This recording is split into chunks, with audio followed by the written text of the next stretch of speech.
we all know it's difficult to go to Newcastle and for us. So I guess in that regard, it was a good result. But I think the track record we've been on is concerning. And I think that's for a couple of reasons. The board, the bad decisions we made, the recruitment. We pay any price for bad recruitment. In terms of Frank, I'm not Frank in or Frank out. Let's see if he can turn it around. But I'm getting frustrated with Frank trying to play players. You ever heard the saying square peg in wrong holes? Yeah. Right. So I think that is what Frank is trying to do. For example, the dilemma with Palhinha and Bentancur is not working. They're both the same type of players. Palhinha is a midfield destroyer. Absolute midfield destroyer. Palhinha is an amazing player. But Bentancur is also a midfield destroyer, but worse than Palhinha.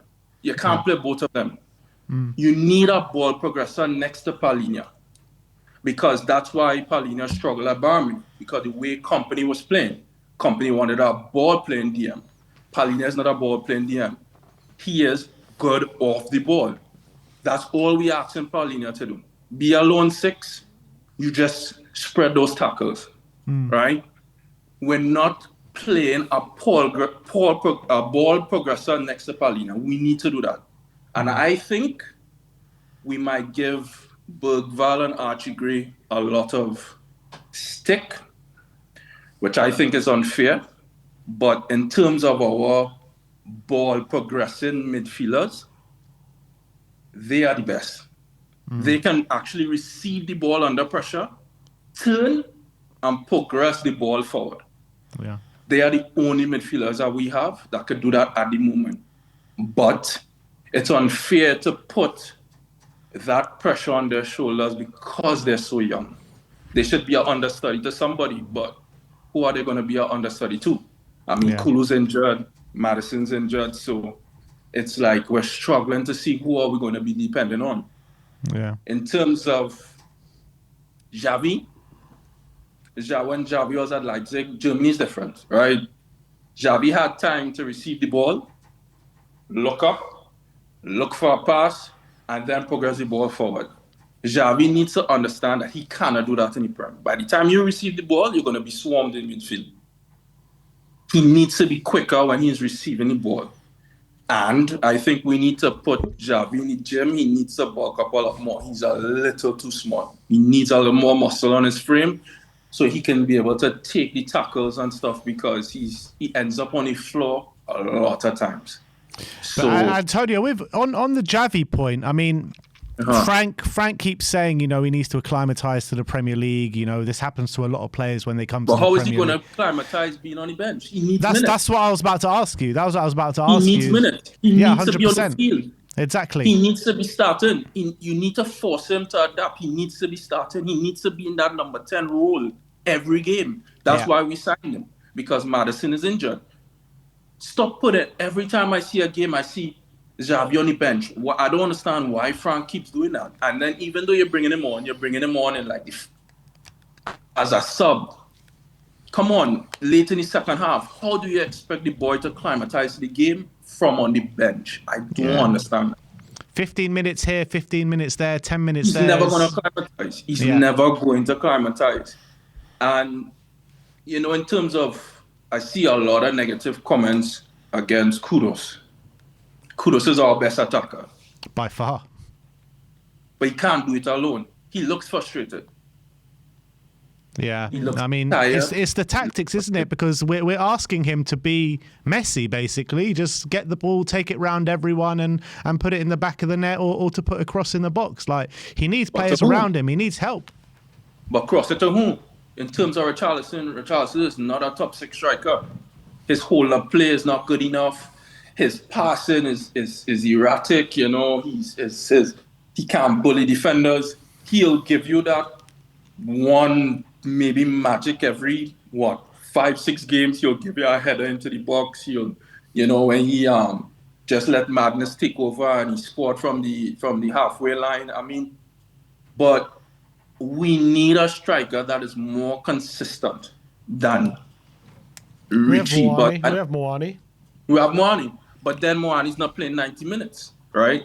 He will take off Moani and then still bring. I don't know what's the obsession Frank has with Richie.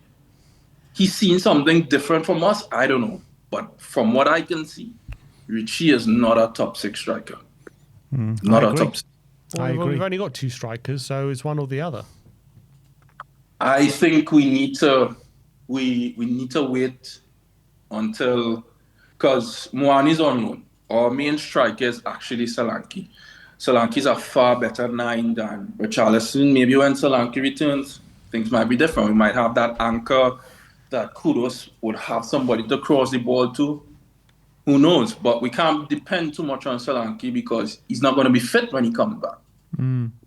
He's not going to be fully fit. Back on your point, Antonio, about the recruitment, I do agree with you to a certain extent, but with that criticism, is that not giving a pass for the tactics that we're showing? Because I feel that, you know, the players that we have are a lot better than what we're showing so far this season. Of course. Like, Palhinha is an amazing player. Kudos is an amazing player. You know, our backline.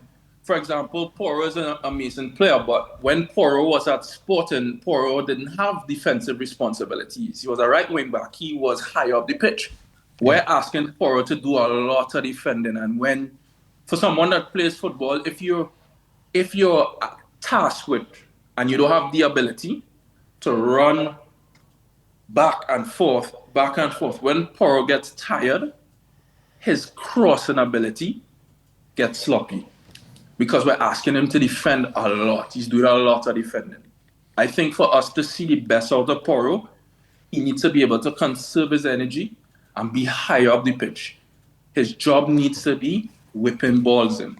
Antonio, Frank said today after 25 minutes it was difficult, but then he was very happy with the performance for the following hour. So what do you think about that? If he sees that performance and he's very happy, what does that tell you about what his thought process is? I don't know. He's seen something different from us. The issues that we're seeing, Frank isn't seeing, especially on that left-hand side. All of our attacking outlet is on the right-hand side. We have no attacking outlet on the left-hand side. And that's not to bring down Odebear, but I think it's unfair that we're asking a kid, because Odebear is essentially a kid with no experience, we're asking a kid to do what Son did for us for 10 years. Yeah. We didn't replace Son. We didn't replace Son on that left-hand side. We've barely replaced Kane. We didn't replace Kane. We didn't replace Son. We didn't replace, Dele Alli, like that squad. We've brought in a couple of gems here and there, but like Ericsson and Dele Alli and stuff, we didn't really replace those guys. Yeah, it's true. It's true. Because we were trying to get cheaper players. Where do you think we rank in terms of the league, in terms of the strength of our squad? Where do you think like the true position of Spurs is?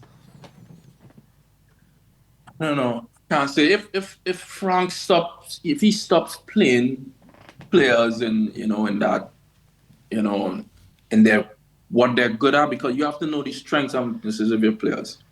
If he's able to hide their weaknesses and use their strengths, like I think we need to play Palhinha and our lone 6. So I think our best midfield should be Palhinha, Bergval, and Xavi. That's our best midfield. If we start playing that and Xavi gets to acclimatize to the pace of the Premier League, I think we'll start improving. If Solanke comes back, we get something sorted out on the left-hand side, I think where we are now, we'll press upwards throughout the table. I can't say no, because Frank is very stubborn. He's playing like how he was playing at Brentford. Frank needs to understand you're not at Brentford anymore. There are games Tottenham is expected to dominate because we're top 6. Yeah. We can't playing 10 men behind the ball every single game. Yeah, absolutely spot on. Absolutely spot on. Antonio, a pleasure to speak to you, my friend. Do call in more. It's a great call. Of course, man. Anytime.